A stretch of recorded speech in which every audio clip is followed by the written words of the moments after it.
Subscribe now. Click the bell icon. Do like, comment, and share.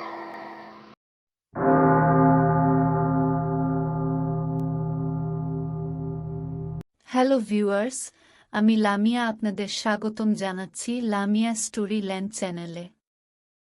আমরা আমাদের এই চ্যানেলে সকল ধরনের গল্প, উপন্যাস, সত্য ঘটনা, ছোট গল্প ও বিদেশি গল্পের অনুবাদ দিয়ে থাকি।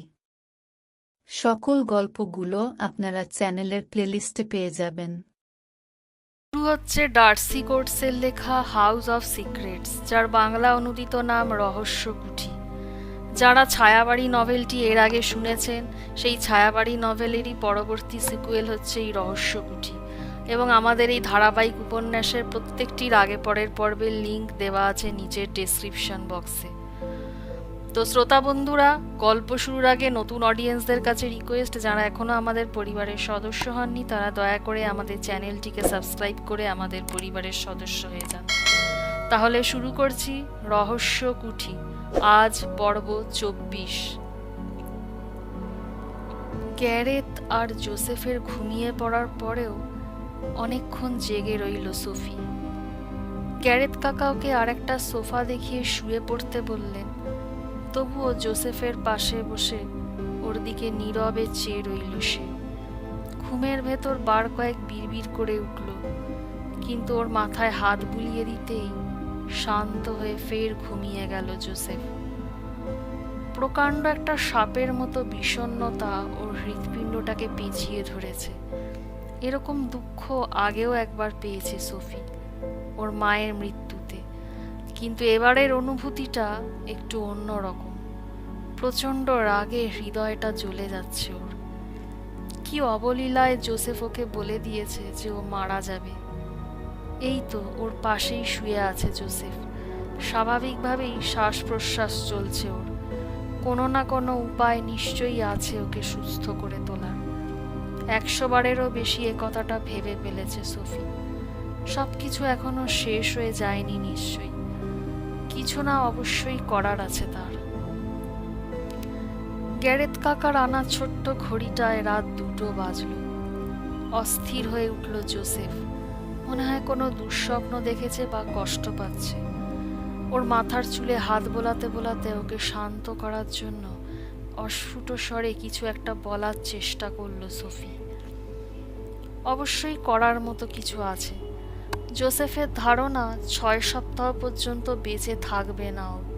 শুধু একবার যদি ওই ফুলের বীজগুলো হাতে পেয়ে যায়, তাহলে একটা সুযোগ অন্তত থাকবে।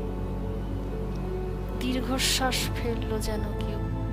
খুব দুঃখ পেলে যেরকম করে দীর্ঘশ্বাস ছাড়ে মানুষ, সেই রকম।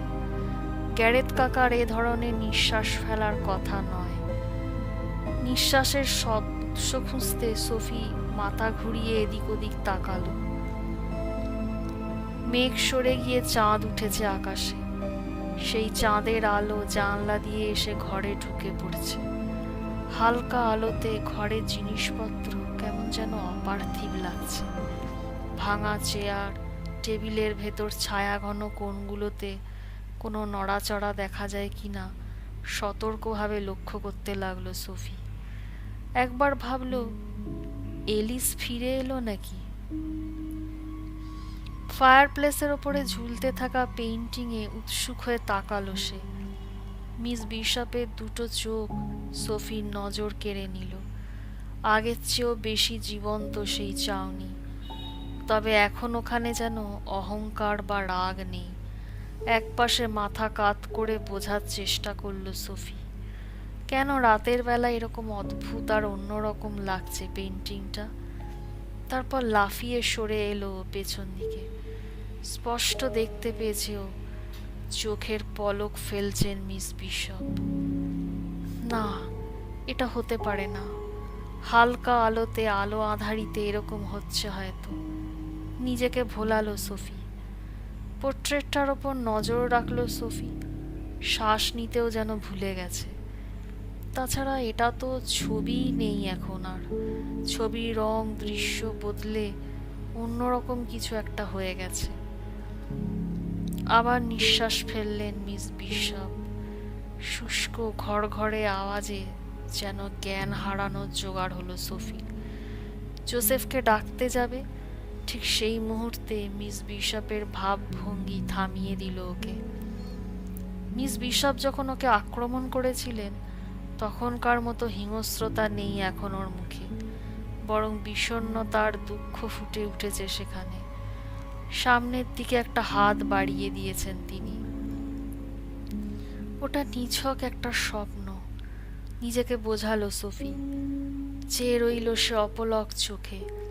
ওর চোখের সামনে মিস বিশপ পেইন্টিং থেকে বেরিয়ে এলেন। সোফি আবার ভাবল, আমি বোধহয় ঘুমিয়ে গেছি। পোর্ট্রেট থেকে কিভাবে বের হবেন মিস বিশপ? কিন্তু তার চোখের সামনেই পোর্ট্রেট থেকে মিস বিশপ বেরিয়ে এসে তার সামনে দাঁড়ালেন। সাথে সাথে বদলে গেল তার চেহারা। ছবির মতো সুন্দর নেই এখন আর উনি। দাঁত বেরিয়ে এসেছে, অস্থি চর্মসার হয়ে উঠেছে পুরো শরীরটা। সবচেয়ে ভয়ঙ্কর ব্যাপার, ওর চোখ নেই। চোখের জায়গায় শূন্য অক্ষিকোটর, একরাশ কালো আধার সেখানে। জেগে ওঠা দরকার। সজোরে মুঠি করে ধরল সোফি দুহাত। তালুতে নখ ঢুকে যাওয়ার জোগাড় হলো, তবু জেগে উঠল না সোফি। ভাঙল না স্বপ্নটা। মেঝেতে মিস বিশপের বুকটা মৃদু আওয়াজ করে উঠল। কুচকুচে কালো গাউন ওর পরনে, ঠিক যেমনটা সোফি দেখেছিল প্রথম রাতে। ভয় পেও না, এগুলো সত্যি নয়। ঠিক যখনই ঘুমটা ভেঙে যাবে, ঠিক সেই মুহূর্তেই সব ঠিক হয়ে যাবে। নিজেকে তখনও অভয় দিয়ে বলে চলেছে সোফি। সোফির দিকে চেয়ে মাথা নাড়লেন মিস বিশপ, যেন চিনতে পেরেছেন ওকে। সোফিও মাথা নিচু করে ফেলল। ঠিক এই সময় জোসেফ নড়ে চড়ে উঠল। বিড়বিড় করে কিছু একটা যেন বলে উঠল। ওর বুকের ওপর আস্তে করে হাতটা রাখল সোফি। শ্বাস প্রশ্বাসের তালে তালে ওঠানামা করছে সেই বুক স্বাভাবিক ভঙ্গিতে। সোফিকে মিস বিশপ একটা হাত তুলে ইশারা করলেন। তারপর যেন ভাসতে ভাসতে বেরিয়ে গেলেন পার্লার রুমটা থেকে। নিশ্চল হয়ে পড়ে রইল সোফি। ভয় আতঙ্কে কাঁপছেও, তবু কৌতূহল জেগে উঠেছে ওর ভেতরে। সত্যিকারের মতোই মিস বিশপকে আর হিংস্র লাগছে না একদম। যে দরজা দিয়ে বেরিয়ে গেছেন উনি, সেদিকে তাকালো সে। 1 মিনিট কেটে গেল, 2 মিনিট কেটে গেল, কিন্তু ফিরে এলেন না মিস বিশপ। স্বপ্ন। জোসেফ আর গ্যারেথ কাকার দিকে পালাক্রমে তাকিয়ে নিজেকে আশ্বস্ত করার চেষ্টা করল সোফি। স্বপ্নে তো খারাপ কিছু ঘটে না। দরজার কাছে চলে এলো এবার সোফি। এক টানে খুলে ফেলল দরজাটা। তারপর উঁকি মেরে বাইরে তাকালো। হল রুমের মধ্যেখানে দাঁড়িয়ে আছেন মিস বিশপ, যেন তারই অপেক্ষায় আছেন তিনি। এবার অন্য একটা দরজা দিয়ে ঢুকে পড়লেন। সোফি ভাবল, উনি কি আমায় কোনো কিছু দেখাতে চাইছেন? ঘুমন্ত মানুষ দুজনের দিকে আর একবার তাকালো সোফি। দুজনেই শান্তিতে ঘুমোচ্ছে। পোর্ট্রেটটা এখন শূন্য। মিস বিশপ পোর্ট্রেট থেকে বেরিয়ে হলওয়ে ধরে এগিয়ে চলেছেন। সোফির থেকে ডজন খানেক পা সামনে ছিলেন মিস বিশপ। অন্ধকার হলওয়ে ধরে হাঁটতে শুরু করেছেন তিনি। কিছু দূর এগিয়ে থেমে থেমে পড়ছেন, যাতে সোফির ওকে অনুসরণ করতে অসুবিধা না হয়। বিশাল প্রাসাদে হেঁটে চলেছে ওরা দুজন। পার্লার রুমে ছিল সোফি। আগুনে গরম হয়ে উঠেছিল সেই ঘর। হল রুমের বাতাসটা ছিল তার থেকে অনেক বেশি ঠান্ডা। কিন্তু যখন ওরা প্রাসাদের বাসযোগ্য অংশ থেকে পরিত্যক্ত অংশটাতে প্রবেশ করল, সেই বাতাস যেন বরফ শীতল হয়ে উঠল এবার। সোফি বুঝতে পারল কোথায় যাচ্ছে ওরা এখন। থেমে গেল সে। কেনসিংটন প্রাসাদের ধসে পড়া অংশটায় প্রবেশ করেছে ওরা। চাঁদের আলোতে আলোকিত একটা ঘরে ঢুকে পড়েছে ওরা দুজন। রুমের অর্ধেকটা ঠিকঠাক আছে, বাকি অর্ধেকটা ধসে পড়েছে। মাথা তুলে দেখল সোফি, ভাঙা ছাদের ফাঁক ফোকর দিয়ে চাঁদ আর আকাশের অগণিত তারা দেখা যাচ্ছে। কেনসিংটনে এসে ধসে পড়া অংশে কখনো পা রাখেনি সোফি। ও বিস্মিত হয়ে অনুভব করল ভাঙা পাথরের টুকরো, কড়িকাঠ সবকিছু কেমন একই সাথে আশ্চর্য রকম বিষণ্ণ আর সুন্দর লাগছে চাঁদের আলোতে। টুকরো টুকরো পাথরের ভেতর ছড়িয়ে রয়েছে ভাঙা আসবাবপত্র, কার্পেট, গৃহস্থালির জিনিসপত্র। একটা পা বাড়াতেই সোফির পায়ের তলায় মুড়মুড় করে একটা ভাঙা আয়নার কতগুলো কাঁচ গুড়িয়ে গেল।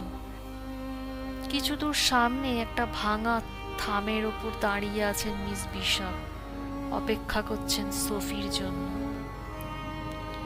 সোফি আবার চিৎকার করে বলে উঠল, আপনি আমাকে কোথায় নিয়ে যেতে চাইছেন? কিন্তু মিস বিশপ কোনো উত্তর দিলেন না বা দিতে পারলেন না। শ্বাস নিয়ে স্কার্টের প্রান্ত গুটিয়ে ভাঙা দেয়ালটা পার হওয়ার প্রস্তুতি নিচ্ছিল সোফি। ধীরে ধীরে খুব সাবধানে ওকে পার হতে হলো জায়গাটা। নুড়ি পাথর এড়িয়ে চলতে শিখে গেল সোফি। যতবার সে ওর কাছাকাছি চলে যাচ্ছিল ততবারই হাঁটার গতি বেড়ে যাচ্ছিল মিস বিশপের। এগিয়ে আবার থেমে ওর দিকে ঘুরে তাকাচ্ছিলেন একবার করে। সোফির তুলনায় অনেক বেশি সাবলীল ভঙ্গিতে হেঁটে চলেছেন তিনি। উঁচু দেয়ালগুলো হাত দিয়ে ধরে ধরে পার হচ্ছিল সোফি। চেষ্টা করছিল কতগুলো ঘর পেরিয়ে এসেছে ওরা পথে সেটা মনে করার। প্রায় শেষ প্রান্তে পৌঁছে গিয়েছে ওরা প্রাসাদের। ঠিক সেই সময় নিচু হয়ে একটা গর্তের মতো জিনিস দেখালেন মিস বিশপ। সোফি জিজ্ঞেস করল, এটা কি? উত্তর দিলেন না মিস বিশপ, তার বদলে অদৃশ্য হয়ে গেলেন। সোফি তখনও ওখানে ঠায় দাঁড়ানো।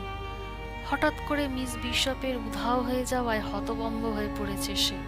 একটা পাথরের স্তূপ পার করে ফেলেছে সে ততক্ষণে, কিন্তু ওপাশের সব শূন্য। আর একটু এগিয়ে গেল সোফি। কি দেখাতে চেয়েছিলেন আপনি আমাকে? হাঁটু গেড়ে বসে পড়ল সোফি। একটা পুরনো জং ধরা পাত্র হাত দিয়ে সরাতেই কাঠের একটা জিনিস বেরিয়ে পড়ল নুড়ি পাথরের স্তূপের ভেতর থেকে। একটা উল্টে থাকা দরজার পাল্লা, সেটার নিচে সাবধানে উঁকি মারল সে। একখণ্ড কাঠ বাধা দিচ্ছিল চাঁদের আলো ঢুকতে। তবু ডিম্বাকৃতির একটা সাদা জিনিস দেখতে পেল সোফি। ভালো করে দেখার জন্য মাথা কাত করে তাকালো সে। বুঝতে পেরেছে একটা হাত ওর মুখের ওপর উঠে এলো। একটা মরার মাথার খুলি দেখতে পাচ্ছে ভেতরে সে। হায় ঈশ্বর! স্বপ্নের অনুভূতি হলো। উঠে এদিক ওদিক তাকালো সোফি, যেন এই প্রথম সবকিছু দেখছে সে। শরীরের অনাবৃত অংশগুলোতে ঠান্ডা বাতাস কামড় বসাচ্ছে। নিঃশ্বাস বাষ্প হয়ে উঠছে মুখের চারপাশে। আর কোনো সংশয় নেই, জেগেই আছে সোফি। আর সেটার অর্থ হলো এই ভগ্নস্তূপে একটা লাশ ওর চোখের সামনে। শ্বাস নিয়ে নিজেকে সামলানোর চেষ্টা করলো সোফি। হাতের কাঁপুনিটা থামানোর আপ্রাণ চেষ্টা করলো। ঘুরে ফিরে যেতে চাইলো নিজের ঘরটায়, যেখানে জোসেফ আছে, গ্যারেথ কাকা রয়েছেন। কিন্তু ওকে এখানে নিয়ে আসার পেছনে মিস বিশপের কোনো উদ্দেশ্য আছে নিশ্চয়ই। সেটা না জেনে এখান থেকে যেতে চায় না সোফি। অবশ্যই এলো, পা দিয়ে পাথরে ধাক্কা মারল সোফি। দরজার পাল্লাটা ধরে ঠেলা মারল হাত দিয়ে। দীর্ঘদিনের পুরনো কাঠটা বৃষ্টিতে ভেজা, নরম হয়ে এসেছিল। ভেঙে ছড়িয়ে পড়ল সেই কাঠ। দ্রুত এগিয়ে গেল সোফি ওটার নিচে চাপা পড়ে থাকা মৃতদেহটা দেখার জন্য।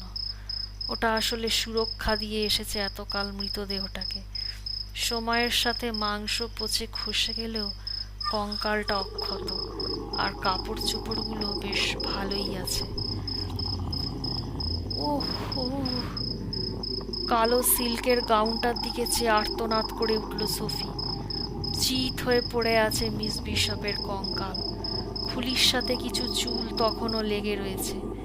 পিছিয়ে আস্তে আস্তে দেয়ালে পিঠ ঠেকে গেল সোফি। ভুল একটা মৃতদেহ সমাধি দিয়ে ফেলেছি আমরা, এবার বুঝতে পারল সোফি। এক হাতে বুকটা চেপে ধরল সে, তারপর ফেরার পথে ঘুরল। ভগ্নস্তূপটা যেন 1 মাইলেরও বেশি লম্বা। এই নিশুতি রাতে আপাতত মিস বিশপের জন্য কিছুই করার নেই ওর। ওই ঘরে ফিরে গিয়ে সকাল হওয়ার জন্য অপেক্ষা করবে সে। তারপর জোসেফ আর গ্যারেথ কাকাকে বলবে ওই লাশটা কবর দিয়ে দিতে। ভেঙে পড়া দেয়ালটা পার হতে গিয়ে হঠাৎ থেমে গেল সোফি। একটা চিন্তা ওর মাথায় এসেছে। হ্যাঁ, একটা আশা জেগে উঠেছে ওর মনে।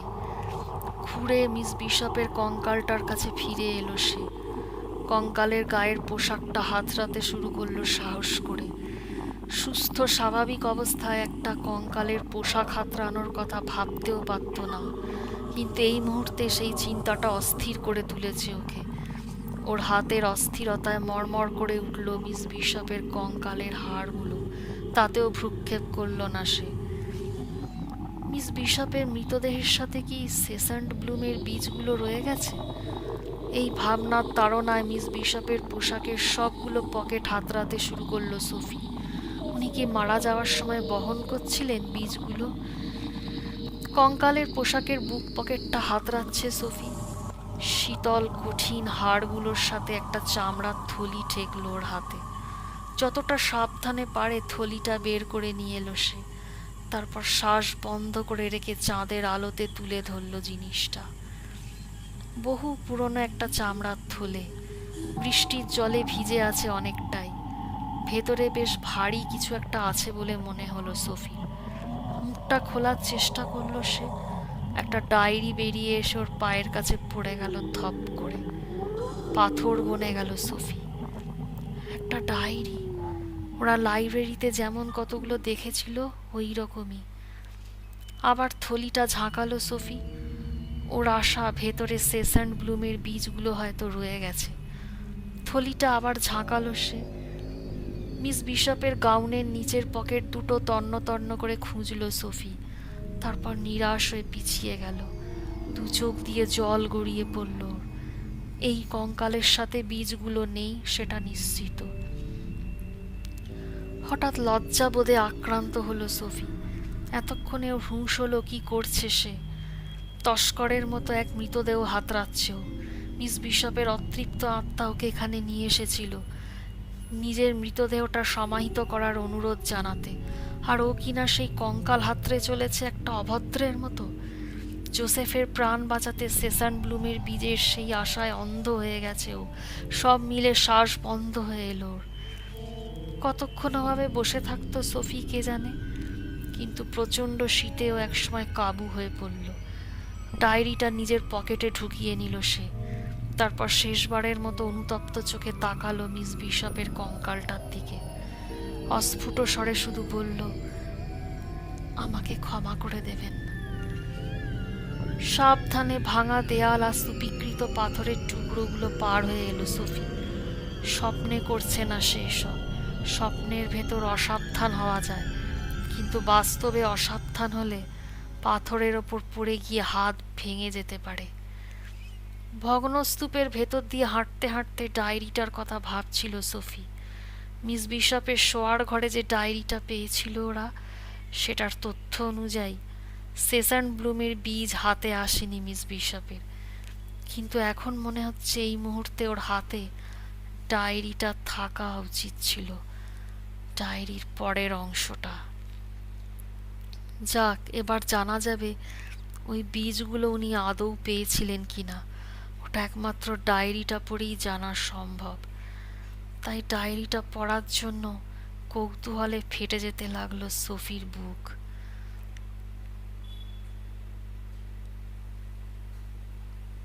শ্রোতা বন্ধুরা, এই পর্বটি এখানেই সমাপ্ত। আগামী পর্ব নিয়ে আমি খুব শিগগিরই আসছি। আপনাদের আমাদের চ্যানেল ভালো লাগলে দয়া করে আমাদের চ্যানেলটিকে সাবস্ক্রাইব করবেন, লাইক করবেন, কমেন্ট দিয়ে নিজেদের মতামত দেবেন। ধন্যবাদ। গল্পটি শোনার জন্য আপনাদের সবাইকে অসংখ্য ধন্যবাদ। পরবর্তী পর্ব পেতে অবশ্যই আমাদের চ্যানেলটি সাবস্ক্রাইব করুন এবং বেল আইকনটি ক্লিক করুন। গল্পটি ভালো লাগলে অবশ্যই ভিডিওটিতে লাইক ও কমেন্ট করে জানাবেন। শুভরাত্রি।